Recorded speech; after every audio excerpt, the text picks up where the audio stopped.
Hello and welcome to the Mind Map. Today we're going to be going over John C. Maxwell's The 15 Invaluable Laws of Growth. This book's going to be perfect for you if you are looking to just advance yourself on your personal development journey, on your business journey, on your journey in your career. John C. Maxwell is just an amazing writer and he's a world-renowned speaker on leadership, and all of his books are just so amazing. So you're going to really love this one. I've pulled out not all 15, but I've pulled out 6 of my favorite points from the book, including 2 that are highlighted here in the lighter green that I think are the most impactful parts of the book. So stay tuned for those. With that, we'll move into the introduction. First, I'll tell you a little bit about John C. Maxwell if you don't know who he is, but I have the sneaking suspicion that if you're on this video, you already know who John C. Maxwell is. He's #1 New York Times best-selling author who has sold more than 24 million books. He's a coach and speaker that's often said to be America's #1 authority on leadership. The John Maxwell team has trained more than 5 million leaders all around the world. He's quite an amazing man. 24 million books is the highlight number that I would say there. That's just amazing. You'd be hard-pressed to find anyone in the world that has sold that many books. Now let's move into the introduction to the book. What I've done here is I pulled out the most important point from the book, and it's coming out as a quote from John C. Maxwell himself, and I think this quote will really give you an overview of what we'll talk about here today.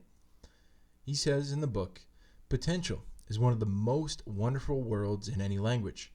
It looks forward with optimism, it is filled with hope, and it promises success. It implies fulfillment. Potential is a world based on possibilities." He continues on to say, "Think about your potential as a human being, and you get excited. At least I hope you do. What a positive thought. I believe in your potential just as much as I believe in mine. Do you have potential? Absolutely. Since you're reading these words or watching this video, I believe you have the desire to reach your potential. So the question becomes, how do you do it?" And really, this is the question that we're going to be answering the whole entire mind map. "I have no doubt that the answer is growth. To reach your potential, you must grow. And to grow, you must be highly intentional about it. This book is my effort to help you learn how to grow and develop yourself so that you have the best chance of becoming the person you were created to be. My desire is to help you develop the right attitude, to learn more about your strengths, to tap into your passion, become more in touch with your purpose, and develop your skills so you can be all that you can be." Again, that's what we're going to be talking about today.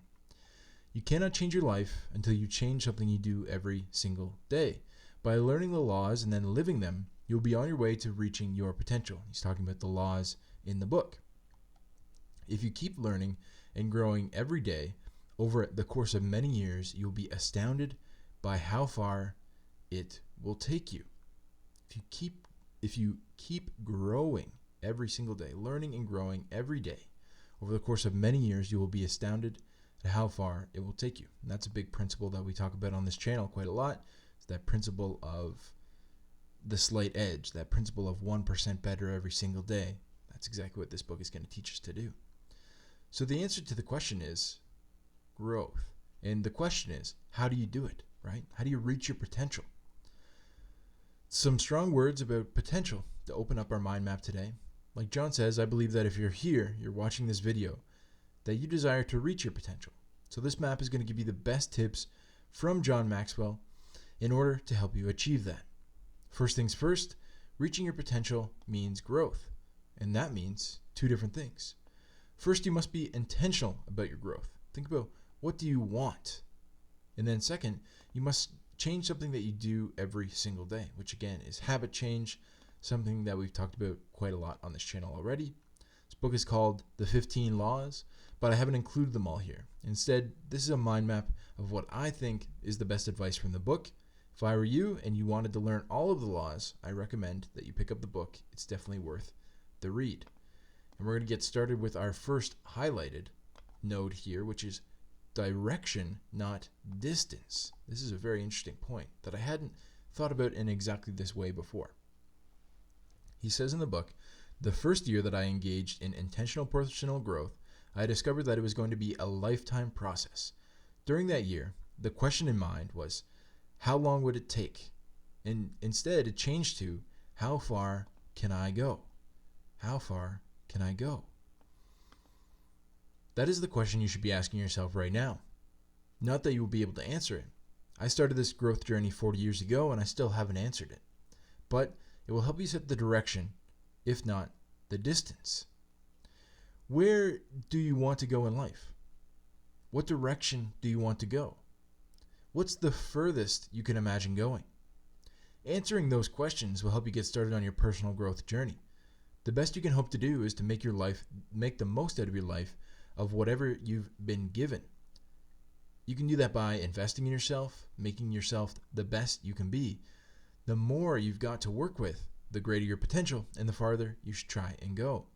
As my dad used to say to me repeatedly when I was a kid, to whomever much is given, much shall be required.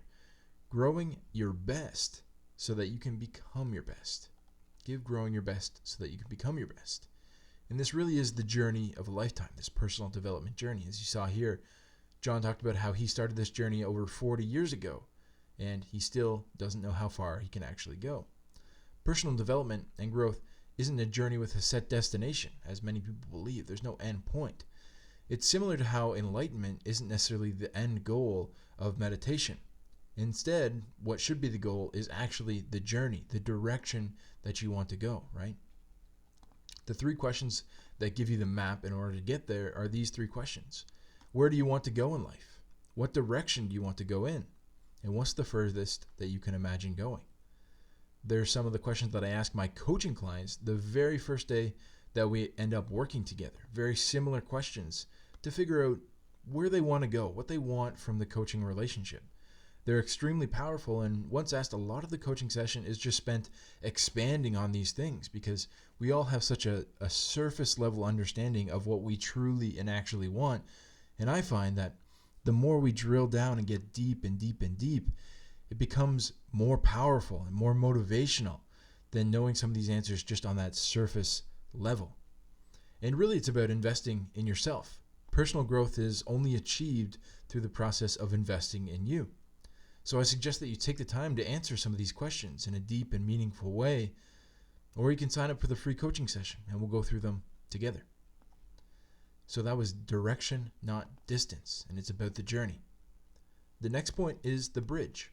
He says in the book, you will never change your life until you change something that you do daily. That means developing great habits. Discipline is the bridge between goals and accomplishments, and that bridge must be crossed every day. Over time, that daily crossing becomes a habit, and ultimately, people do not decide their future. They decide their habits, and their habits decide their future. What are you doing daily that needs to change? What needs doing? Maybe more importantly, what needs undoing? Advice columnist Abigail quips, a bad habit never goes away by itself. It's always undoing. It's always an undoing it yourself project. A bad habit never goes away by itself. It's always an undoing it yourself project. What are you willing to change doing today in order to change what you will be doing tomorrow? And again, this is all about habits along the journey. This is the law of consistency in the book. He says this quite a lot in the book. You'll never change your life until you change something that you do daily. Ultimately, people do not decide their future. They decide their habits. Do you ever feel like the life that you're living isn't yours, but every time you try and change it, it simply doesn't work? Some of you might have been through this process a dozen times and maybe even given up. The rub is that who you are doesn't decide your circumstances and your future. It's your habits that decide that thing. So you've tried to make a big change in your life all at once by becoming the person that you know or you feel that you truly are. But what ends up happening is you didn't focus on the habits and you end up sinking to the level of your habits rather than rising to the level of who you are or who you perceive yourself to be. Let me tell you a story about a girl I worked with when I was a personal trainer. When she first came in to me, she was such a positive and upbeat woman who had enough confidence to even get into the gym, which in and of itself is saying quite a lot. I could see inside of her that she had all of this potential, but on the outside, she was probably about 100 pounds overweight. She had tried everything and nothing seemed to work. But when we dug into it, every time she tried to change, instead of doing something small and focusing on building up the habits, she tried to change into who she truly felt she was, because she wasn't this 100 pounds overweight woman that was in front of me. She was someone who was fit, someone that was healthy, had a ton of confidence, and was very upbeat. But her habits had failed her, and they ended up creating 100 pounds of overweight on her body. This had caused her to fail a whole bunch of times and ruined her confidence. All we did was just make some small changes for the first few months. Really simple things, and she ended up trusting me. And then the habit kind of took off. That 1% improvement really took off. 2 years later, she had lost over 100 pounds, and she was in her dream career. She actually changed her career completely over this course of time as well, which in and of itself is very stressful. But that's the power of habits. I recommend you check out my mind map on atomic habits if you want to know more about the process that we use together. And I hope that her story and me sharing her story was able to inspire some of you out there. Our next point is about action biased. In 1974, I attended a seminar at the University of Dayton where W. Clement Stone spoke on the subject of having a sense of urgency. Stone was a business tycoon who had made his fortune in insurance. His session was titled, "Do It Now," and one of those things he told us was before you get out of bed every single morning, say "do it now" 50 times. At the end of the day, before you go to sleep, the last thing you should say is "do it now" 50 times. I'm guessing there were about 8,000 people in the audience that day, but it felt like he was talking to me personally. I went home, and for the next 6 months, I actually followed his advice. The very first thing every morning, and the last thing I do before I went to sleep, I repeated the words, "Do it now." It gave me a tremendous sense of urgency. And really what this is all about is closing the gap between your potential and where you are now. That simply just takes action. The most successful people I know, from my marketing business and even in my personal training business, I trained a lot of very successful people, and I have a lot of very successful people in my network to this day. The most successful people that I know have a very strong action bias, as a bias towards action, where they're more likely to take action than to not take action. People who are successful in business realize that it's just simply a numbers game. You have to go out there and make a million pitches before you can get a few really big sales. People who are successful at overcoming almost anything realize that they need to move constantly. Take, for example, the story that I told you just a few minutes ago. What if that girl had known all of the information about habits, had known all the information about what to eat, what habits to have, but never took any action? That's why having an action bias is so important. And what this is really just an interesting self-talk hack.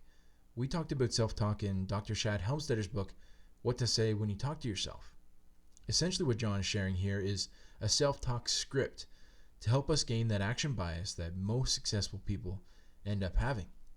I recommend that you give this a try. A very simple thing to do. You can try this exactly the way that it's described in the book. Every single morning, you wake up and you say, "Do it now, do it now, do it now," 50 times in a row. And then right before you go to bed, "Do it now, do it now, do it now, do it now," every single time before you go to bed. And I want you to report back. Let me know. Send me an email or even sign up for a coaching call and we'll talk about it. I want to see what happens for you guys, because I've been developing a very strong action bias in myself for many, many years in my journey of entrepreneurship.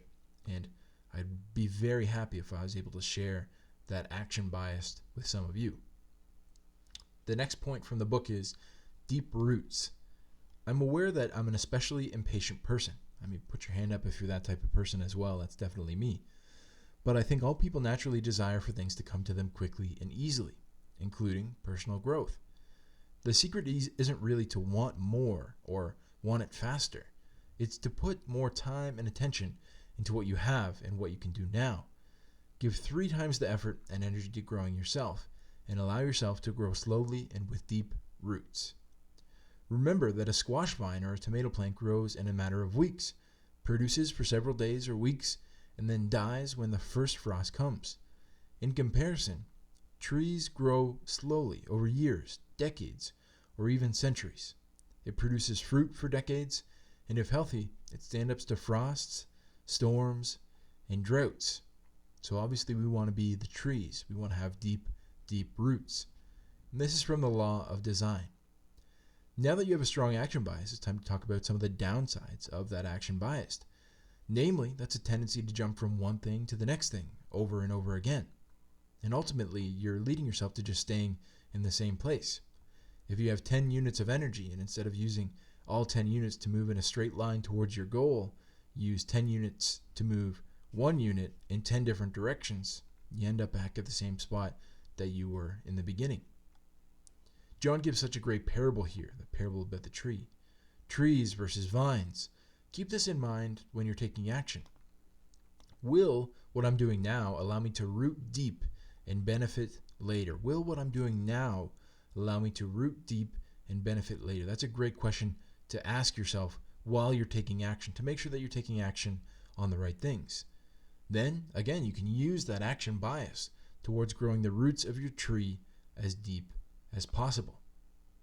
Now, our next highlighted point, and shout out to those of you that have been waiting for this second highlighted point, I appreciate you, is nothing changes. The quote from the book says this: most people try to take on too many things with them as they journey through life. He continues on to say they want to keep adding without giving anything up. It doesn't work. You can't do everything. There is only so much time in the day. At some point, you reach your limit. Besides, we need to always remember that if nothing changes, nothing changes. Another great quote. If nothing changes, nothing changes. A lot can be learned about trade-offs from a checkers game. As someone once said, surrender one to take two. Don't make two moves at one time. Move up, not down. And when you reach the top, you have the freedom to move as you like. If you want to reach your potential, be ready to make trade-offs. As author James Allen said, he who would accomplish little must sacrifice little. He who would achieve much must sacrifice much. And the main point here that I wanted to make was that life is really about a game of checkers. It's kind of like a game of checkers, I should say. When you're playing checkers, you have to make trade-offs. Sometimes you have to give up a piece in order to gain two. Other times you have to know not to take a piece or your opponent will get two. If neither of you are willing to give even one piece, you will simply stalemate. Remember those questions that we asked before? Where do you want to go in life? What direction do you want to go in? What's the furthest that you can imagine going? Well, as this point points out, if you're going to accomplish those things, you're going to have to give certain things up. There's going to be some things that you can't accomplish. Now, I don't want you to think that if I have a successful business, I can't have a successful relationship. See, things aren't mutually exclusive like that. What is mutually exclusive is the amount of time that you have to be able to dedicate to things. And it's an easy trick to fall into, to say, if I have a successful business, I can't have relationships, I can't have a healthy body, and etc. But here's something that a mentor told me before. He found that this was a very successful man, ran a multi-million dollar company, multi-million dollar company. He found that we could have our eyes on maybe 5 different things at once, but we could only pay attention to 3. For him, he said that he wanted to keep his eyes on family, health, business, friends, and finances. All good categories to pay attention to. But he really only had time to focus and grow on his family, on his health, and on his business. So instead of trying to do them all at a suboptimal level, he simply put friends and finances on an autopilot. And now, by no means are these all of the dimensions of life. They certainly aren't. There's probably many, many more that we could think of, many different dimensions of life. But he said that these were the 5 that were the most important to him. So sometimes he had to say no to friends when he had family commitments, or even if his friends had said, hey, we want you to come to the beach this weekend, or whatever. If he thought there was going to be a lot of unhealthy activities, he would have to say no. If he thought that there's going to be a missed business opportunity, he would probably say no. Any of these things, because he knew that he would have to focus on these things in particular. Now, yours might be much different than what his were, but his were these things. These are the things that he valued the most in the world. Could he have been a better investor? Yes, but he simply didn't have the time to pay attention. So he put his finances on autopilot, which is definitely what I do as well. After reading Money Master the Game by Tony Robbins, I figured out a very good system to put my finances on autopilot, and hopefully I'll do a review of that book on this channel as well. The last and final point here, which I think is very important, is can to how. At first glance, the questions can I and how can I may seem to be very similar. However, the reality is that the words are far apart in terms of results. Can I is a question filled with hesitation and doubt. It is a question that imposes limitations. Have you ever thought about that before? Is your question imposing limitations on the situation that aren't actually there? If that is the question you regularly ask yourself, you're undermining your efforts before you can even begin. How many people could achieve or accomplish much in life, but have failed to try because they doubted and answered no to the question of can I? When you ask yourself, how can I? You give yourself a fighting chance to achieve something. The most common reason people don't overcome the odds is that they don't challenge them enough. They don't test their limits. They don't push their capacity. How can I assumes that there is a way. You just need to find it. And this is really the second self-talk hack of the mind map. And I think Maxwell is spot on with this observation. Our life is made up with a lot of, and about a lot of, hey, what questions am I asking myself on a daily basis? Can I and how can I are two very different questions. And now I invite you to put them into action. Remember those 3 questions that we had up above? How can you move towards your answers today? It's a simple question. It's putting your action bias to work. I want to thank you for being with me here today on this mind map. And you can get a copy of this mind map if you go down to the link down below and sign up for the emails that I'll be sending you. You get access to not this one, but all of the mind maps that I have on this channel, and you can take your own notes and do anything that you would want with them. Thanks again, and I hopefully will see you in the next mind map.